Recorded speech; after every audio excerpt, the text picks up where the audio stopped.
강원도 현안과 이슈를 짚어보는 시간입니다.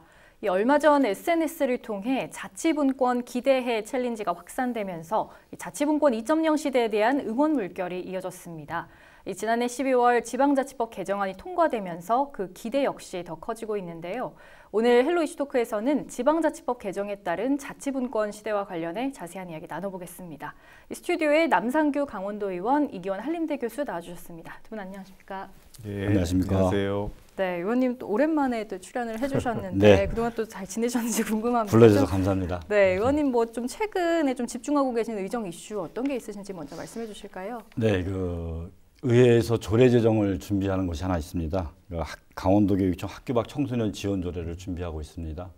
아이들이 학교 공교육에서 밀려나가지고 학교 밖으로 밀려난 아이들에 대한 지원이 제대로 되지 있지 않아가지고요. 네. 그 아이들에 대한 교육과 그의 지위를 확보해주기 위해서 학교 밖 청소년 지원 조례를 준비하고 있고 3월 회의에 심의할 예정입니다. 그리고 정책 개발로는 이 무상교육 시대에 아직까지 우리 현장에 나가 보면은 무상 혼재가 되어서 우유급식 사업이 진행되고 있는데요.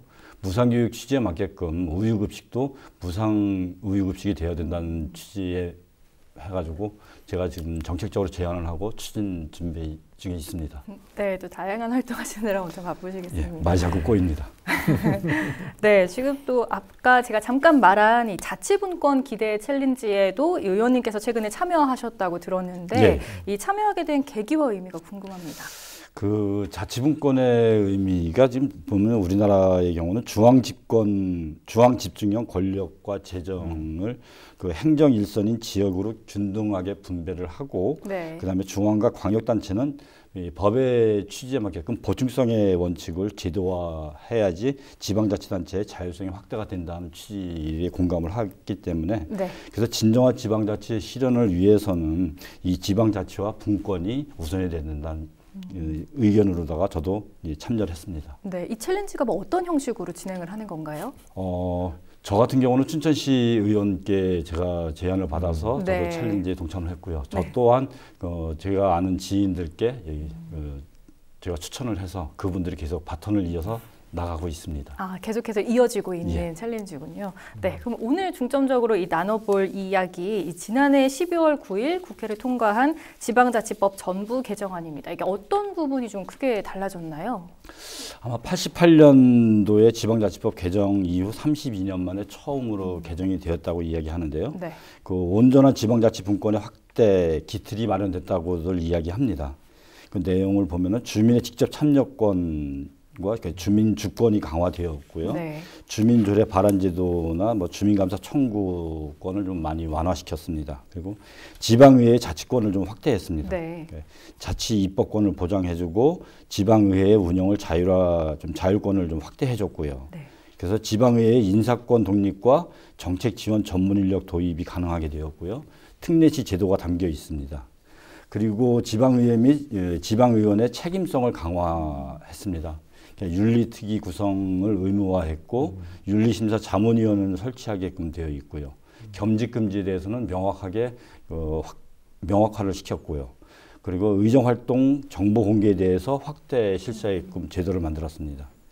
지방의원 후원회를 설치할 수 있게끔 했고 네. 후원금을 일부 허용하게끔 했습니다. 그리고 중앙과 지방의 협력 기능을 제도화할 수 있는 근거를 마련했는데 중앙지방협력회의 설치를 가능하게끔 했습니다. 기존에 비해서 이제 지방의회의 역할이나 좀 권한이 좀 더 커진 개정안이 예. 되겠네요. 그럼 교수님 궁금한 게 우리나라의 이 지방자치의 시작은 언제부터인가요? 이게 제도화, 소위 이제 네. 법적인 제도화된 걸 우리가 시작이라고 본다면 1949년에 이제 지방자치법이 네. 이제 제정이 됩니다. 그 법에 근거해서 52년도 전쟁 중입니다만 지방의원 선거를 통해서 의회가 구성됐었죠. 그때 특별시장하고 도지사는 대통령 임명하고 지방의회 의원은 주민이 선출하고 네. 그 선출한 지방의회 의원들이 시읍면장을 이제 선출하도록 이렇게 돼 있었습니다. 근데 이때는 기호 1번, 2번이 아니라 네. 작대기 하나, 작대기 둘 그런 시절이었어요. 네. 왜냐하면은 당시 우리 비문회율이 너무 높아서 글들을 못 읽는 분들이 너무 많다 보니까 네. 그렇게 됐었고, 그래서 1961년에 이제 5.16 군사 정변으로 인해서 잠시 이렇게 중단되었었지만 1988년 상당히 텀이 있죠. 그래서 1988년도에 지방자치법이 전부 개정이 돼서 1991년에 지방의회 선거를 치르면서 이제 현재의 모습을, 우리 자치법 개정 이 직전에 그런 모습을 갖추게 된 거고, 네. 이번 지방자치법 전부 개정은 사실상 1988년 지방자치법 전부 개정 이후에 이제 32년 만에 이루어진 아주 새로운 모습이다, 이렇게 말씀드릴 수 있겠습니다. 네, 그러니까 30여 년 만에 개정이 됐는데 이 지방자치법을 개정하자는 목소리는 언제부터 나온 건가요? 이건 사실상 개정되면서부터, 네. 왜냐하면 항상 좀 우리가 눈높이에 생각하고 있는 분권의 수준보다는 낮으니까 거기에 대해서 실질적인 지방자치가 이루어지고 있는 거냐 하는 그런 지적들을 이제 꾸준히 해왔기 때문에 네. 그 이야기는 계속 나왔던 것이고, 엄연히 우리가 선거를 치러서 도지사, 시장 그리고 의원들을 선출하고 지방 정부를 우리는 구성하고 있는데, 네. 이게 명칭부터 보면 우리가 지방자치 단체거든요. 그러니까 일반 우리 체육단체처럼. 그래서 아주 간단히 말해서 보면은 예산과 인사는 중앙정부가 틀어주고 있고, 이걸 과연 진정한 지방자치라고 할 수 있겠는가. 그래서 거기에 대한 반론들이 늘 제기가 되다가, 우리 예를 들어서 우리 문재인 정부만 하더라도 네. 대선 공약, 그리고 또 심지어는 국정 과제로 이제 자치 분권을 강조해서 2018년도에는 사실상 정부가, 청와대가 발의를 내서 개헌안도 올렸었죠. 근데 그 개헌안을 우리가 보통 뭐라고 불렀냐면 분권형 개헌이라고 부를 정도로 이제 자치 분권을 주요 내용으로 담았었습니다. 네. 그렇지만 이게 의회 자차 이제 사실 넘어가지 못해서 이제 불발됐었죠. 그래서 이게 국가균형 발전 측면에서 보면은 우리 국가균형 발전 정책의 비전 자체가 지역이 강한 나라, 균형 잡힌 대한민국입니다. 네. 그 지역이 강하려면 당연히 지방이 스스로에 대한 것들을 결정할 수가 있어야 되겠죠. 또한 우리가 목표조차도 보면은 자립적 성장 기반을 구축하는 것이거든요. 네. 거기 들어가 있는 자립적인 말, 그다음에 주민이 주도하는, 지역이 주도하는 자립적 성장 기반이고, 지역의 주인이 우리가 주민 이상, 그럼 주민 자치가 기본이 되어야 이 두 가지 비전과 목표를 달성할 수 있다는 걸 알 수 있게 됩니다. 그래서 우리가 균형 발전에서도 이제 세 가지 가치를 추구하겠다 했던 것이 첫 번째가 이제 분권이거든요. 네. 그 다음에 그 분권을 이룬 가운데 지역에서 혁신을 이루어가고, 근데 혁신하는 과정에서 소외되는 계층이 있다면 그들을 포용하는, 그래서 분권과 혁신과 포용, 이 세 가지를 문재인 정부에서 국가균형 발전적의 가치로 내세웠던 것이죠. 네, 그러니까 분권과 혁신과 포용, 이게 이번 법 개정을 통해서도 기대할 수 있는 효과가 그 안에 이제 있겠네요. 담자 하는 것이 이제 들어가 있었습니다. 네, 그러면 의원님, 이렇게 정부 개정안이 예. 통과되면서 좀 기대할 수 있는 것들 어떤 게 있을까요? 기대할 수 있는 거가 말씀드렸다시피 그 주민의 직접 참여권이나 이게 주민 주권 강화하는 네. 부분하고요. 그리고 의회 확대권, 그리고 그 의정 활동을 위한 정보 공개권, 그다음에 그 중앙 정부와 지방 정부 간의 그 협력할 수 있는 그 기구 설치, 이런 부분을 좀 저희가 기대할 수 있을 걸로 보여지고요. 네. 좀 아쉬운 점도 있습니다. 네, 좀 어떤 아쉬운 것들이 점 있을까요? 같은 경우는 사실 주민자치의 설치에 대한 근거가 포함되지 않았습니다. 네. 그러니까 주민자치가 실질적인 지방자치 시행을 위해서 제일 우선적으로 고려될 사항인데 이번에 빠진 게 아쉽고요. 그다음에 지방 공공기관장에 대한 인사청문제도도 좀 제외가 되었습니다. 그러니까 인사청문제도 또한 포함을 시켜야 되는데, 그리고 지방의회 인사 독립 권한에 대한 좀 제한이 있습니다. 아, 네. 사무처에 대한 직원의 정원과 임면을 중앙정부가 통제하게끔 되어 있습니다. 네. 당초에는 의회에서 자율적으로 결정하게 되어 있었는데, 오히려 이번 지방자치법 개정하면서 이 부분이 그 대통령령에 따라 가지고 중앙정부가 통제하게끔 바뀌었습니다. 그러니까 이건 가장 큰 아쉬움이고요. 그다음에 지방의원에 대한 보좌 정책 지원 전문 인력이 일부만 허용이 됐기 때문에 네. 사실 50% 허용이 되는 거는 의회 현장에서 볼 때는 좀 많이 좀 아쉽죠. 예, 네. 아쉬운 상황입니다.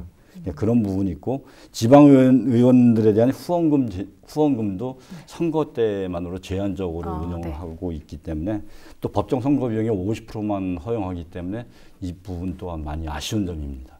네, 그럼 여러 가지 아쉬운 점들을 좀 지적을 해주셨는데, 교수님께서 생각하시기에도 좀 아쉬운 점이나 보완해야 할 점 어떤 게 있다고 생각하세요? 바로 지금 말씀하셨, 왜냐하면 이게 주민 참여권이 신설됐다 해서 와 하고 박수를 쳤는데 그런데 이러이러한 것만 할 수 있어 이렇게 되면은 얼마나 이제 사실 실망이 큰 거죠. 마찬가지입니다. 예를 들어서 우리가 정책이라는 것을 개발하기 위해서는 상당히 전문성이 필요하고 전문성이 필요하다 보면은 이제 A라는 의원이 더 독점적으로 이제 한 정책 개발 인력, 전문 인력을 같이 쓰면서 호흡을 맞춰가면서 일을 하는 것이 아마 맞겠다. 그래서 상당히 기대했던 것이 이제 전문 인력이 1인 2명 정도로 이제 같이 매칭이 되겠다 이렇게 기대를 했던 건데 반만하시오. 그럼 그 얘기 뭐냐면 두 의원이 한 명의 전문 인력을 공유를 해야 된다는 얘기인데 만약에 전혀 다른 상임위원회에 있는 분들이 공유해야 된다면 사실 그 전문 인력 자체가 얼마나 좀 고생이 많아질까 하는 그런 생각을 할 수가 있게 되고 또 이제 주민 자치가 흐트러지면서 좀 아쉬운 점들이 뭐냐면 사실 우리 춘천시는 이미 조금 앞서 나가고 있었습니다. 그러니까 이 시민이 주인인 춘천, 시민이 주인이다 하는 것에서 주민자치 우리 주민위원회를 갖다가 주민자치회로 이제 바꿔가면서까지 굉장히 상당히 앞서가고 있는 작업들을 하고 있었는데 오히려 이 법에서는 그것이 좀 더 아쉬운 면들이 이제 남아 있다는 것이 오히려 우리가 지금 끌고 가고 있는 거를 법이 받쳐주지 못하는 그런 상황이 이게 왔다는 게 오히려 좀 아쉬운 점들이죠. 반면에 우리 아까 지금 말씀하셨던 것처럼 뭐 주민들이 지금은 이제 또 의원들께서만 이제 이제 법안을 발의하거나 그다음에 또 이 지방 정부에서만 이제 발의할 수 있도록 되어 있는 것을 주민들이 발의할 수 있도록 해놓은 것들 이런 것들은 앞으로 나가고 있는 것이 아닌가 이렇게 얘기할 수가 있겠죠. 그러면 교수님 이 자치분권 2.0 시대에서 이 지방의회 역할이 특별히 중요한 이유는 무엇일까요? 이 인사권 이제 독립이 되고 그다음에 정책 지원 인력을 둘 수 있게 됐다. 이게 굉장히 의회의 독립성을 이제 보장해 주는 그런 장치거든요. 그게 이제 좀 0에서 조금 아쉬운 점들이 있다고 하더라도 이제 이 지방 의회는 의회 나름대로의 이제 자치권을 이제 갖고 있는 그런 셈이 된 겁니다. 근데 거기 이제 정책 지원 인력이 좀 넉넉히 이렇게 보장이 됐었더라면 더 하겠다는 게 좀 아쉽지만 그거는 어쩔 수 없다고 하더라도 이게 주민들이 직접 조례를 발안할 수 있게 됐기 때문에 그 주민이 직접 의회에다 직접 조례를 발의할 수 있도록 했기 때문에 그 조례안에 거기다 플러스 조례안의 재개정과 폐지까지도 청구할 수 있게 됐기 때문에 의회의 역할은 한층 더 중요해졌다 이렇게 말씀드릴 수가 있겠고 그다음에 지방의회가 하고 있는 일들 그것에 이제 투표 결과 의정 활동 이런 것들이 다 공개가 됩니다. 공개가 되는 내용들은 사실 다 모두가 또 공유할 수 있게 되는 거죠. 그게 또 하나의 피드백으로 작동할 수 있는 그래서 주민한테 공개되고 주민이 주인이라는 그 주인 의식을 심어주는데 훨씬 기여할 수 있게 됩니다. 우리가 2.0이라는 표현을 붙일 때 1.0과의 차이는 뭐냐면 1.0은 대부분 그게 일방적인 소통을 얘기합니다. 우리 웹의 1.0 시대를 기억해 보시면 그랬던 것처럼 웹 2.0에서부터 뭐가 달라지냐면 쌍방향 소통이 되는데 그 과정이 대부분 이제 이게 개방을 해놓고 나서 자신의 시스템을 개방하고 이제 플랫폼이란 의미건 뭐건 2.0이 되고 나면은 개방한 것을 그 사용자들이 공유를 하게 되고 공유를 한 그 지적인 공유물들이 바로 창조의 밑바탕이 되거든요. 우리도 이 자치분권 2.0이라는 체계로 나오면서 모든 시스템들이 이제 개방이 되고 주민들한테 그게 공유가 되면서 주민들이 스스로 발안해내는 체제들 그걸 통해서 우리 지방자치가 바로 이 주인이 지역의 실질적 원래 주인이었던 주인들이 자신의 주인의식을 되찾아가는 계기가 될 것이고 거기서 창조력이 지역에 대한 창조력들이 아마 꽃을 필 것이라고 그렇게 기대해 볼 수 있습니다. 이번 또 지방자치법 개정이 되면서 주민 참여권이 신설이 됐다고 합니다. 이를 통해서는 좀 우리 도민들 삶에 어떤 변화가 있을까요? 이건 결국 이제 사실 아까 말씀드렸듯이 주민을 다시 주인으로 돌려놓는 그런 일이고 이게 주민 자치권을 또 명시하고 주민 직접 참여대를 강화한 것 그것들이 이제 주민 참여 그래서 주민 자치의 원리를 또 강화하고 주민 참여권을 이제 강화했다는 것들이 주민 조례 발안 제도를 도입했다거나 조례 제정에 대한 권한 그다음에 그러니까 조례에 대한 개정, 폐지 그런 네. 청구 요건들을 좀 완화해서 이제 그 주민들이 쉽게 할 수 있도록 해주고, 그다음에 주민 감사에 대한 청구인 수도 이제 줄여줌으로써 그래서 쉽게 거기 감사도 청구할 수 있도록 해주고, 그런 것들이 바로 주민 주권을 강화하기 위해서 도입된 내용들이라고 할 수 있겠습니다. 게다가 하나 더 말씀드리면 주민 투표를 통해서 네. 자, 단체장을 우리가 투표로 뽑을까, 의회에서 뽑을까 하는 그런 단체장 선임 방법을 정할 수도 있고, 지방자치단체가 이제 자치권이 부족했던 문제들, 그다음에 책임성이 투명성이 매우 부족했다 하는 그런 문제들을 주민들의 눈으로 네. 이제 감시할 수 있는 그런 체제가 되었다, 그렇게 말씀드릴 수 있겠습니다. 네, 또 지금 이것과 관련해서 강원도 의회에서도 좀 준비를 하고 있는데요. 이제 강원도에 이 개정된 법이 적용되기 위해서는 또 여러 가지 노력들이 필요할 것 같습니다. 지금 의회에서는 좀 자치분권 안착을 위해 어떤 노력하고 계신가요? 예, 일단 지방자치법 전부 개정 후 후속 조치로다가 관련 시도의회 차원의 공동 대응을 지속하고 있고요. 네. 현 실태에 대한 조직 진단 및 효율적 개편을 위해서 용역을 추진하고 있는데 3월부터 7월로 예정이 되어 있습니다. 네. 그리고 법 개정에 따른 자치법규 규정에 대한 재정비도 3월부터 9월까지 예정이 되어 있고요. 사무처 기구 및 조직 정비에 따른 직원 재배치가 10월부터 12월 사이에 이뤄질 예정입니다. 네. 그리고 조직 확대에 따른 공간 재배치, 결국 청사에 대한 신축에 대한 검토도 지금 하고 있고요. 네. 여기 1월 달에 사전 준비 TF팀이 구성이 되어서 그 나름 열심히 효율적으로 준비하고 있다고 볼 수 있을 것 같습니다. 네, 의회에서도 여러 가지 좀 변화가 기대가 되는 상황인데, 또 지방자치 30년, 주민자치는 20년이 됐다라고 합니다. 현재 이제 지방자치가 의미 있는 발전을 해왔다면 또 한편으로는 주민자치는 여전히 답보 상태다, 주민관치다라는 얘기가 있습니다. 이 부분에 대해서는 의원님 어떻게 생각을 하세요? 방금 전에 교수님께서 그 주민 참여에 대한 중요성을 말씀을 해주셨는데요. 예, 저희들도 똑같이 공감합니다. 네. 시민이 주인이라는 주인의식을 기본으로 주민자치가 이루어질 때 진정한 지방자치가 이루어졌다고 이야기할 수 있을 것 같습니다. 근데 현재 주인의식이 민주주의의 기본 이념이라고 이야기하고 분권 또한 이를 실현하기 위해서 필요한 절차일 뿐인데, 현재의 지방자치를 살펴보면은 주민자치보다는 자치단체 중심의 행정자치이기 때문에 주민관치라는 이야기가 나오는 것이고요. 네. 그렇기 때문에 지방자치는 반드시 주민자치를 기본으로 발전을 해 나가야 합니다.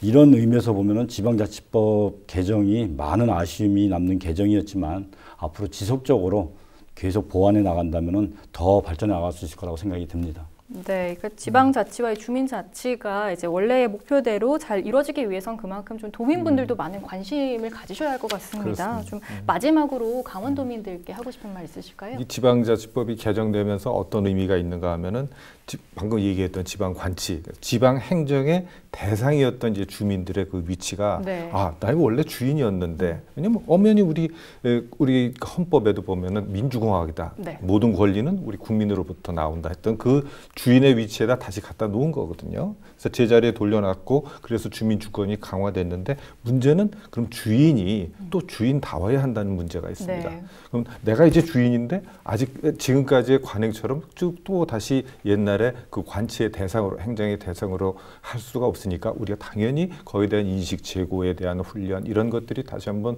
돌아가면서 내가 주인의식을 갖고 있는 그런 체계가 같이 이루어져야만 이게 지방자치 2.0으로서의 그 가치를, 그리고 또 거기서 나온 효과들이 주민들한테 골고루 혜택이 가지 않을까, 이렇게 생각을 합니다. 네, 의원님께서도 마지막으로 도민분들께 한 말씀 부탁드립니다. 예, 제도적인 개선도 중요하지만 우리 강원 도민들의 주인의식 함량이 우선적일 것 같고요. 주민자치를 위한 또 적극적인 참여가 또한 필요할 것 같습니다. 무엇보다 더 중요하다고 생각하는 이 참여, 이 부분에 대해서 우리 도민들께서 꼭 기억해 주셨으면 좋겠고요. 행정과 의회에 대한 관심을 적극적으로 표현해 주시기를 부탁드리겠습니다. 관심이 멀어질 때 우리의 의사와 반하는 정치가 나타날 수 있기 때문에 이 점 꼭 기억해 주시면 저를 포함한 46명의 강원도 의원들이 지금보다 더 열심히 노력하겠습니다. 고맙습니다. 네, 이 주민 주권과 자치분권을 넘어서 이 강원도민 모두가 행복할 수 있는 그런 시대가 열렸으면 합니다. 이 도의회에서도 진정한 지방자치 실현을 위해 계속 노력해 주셨으면 하는 바람입니다. 헬로 이슈토크 여기서 마치겠습니다. 두 분 오늘 말씀 고맙습니다. 수고하셨습니다. 네, 고맙습니다.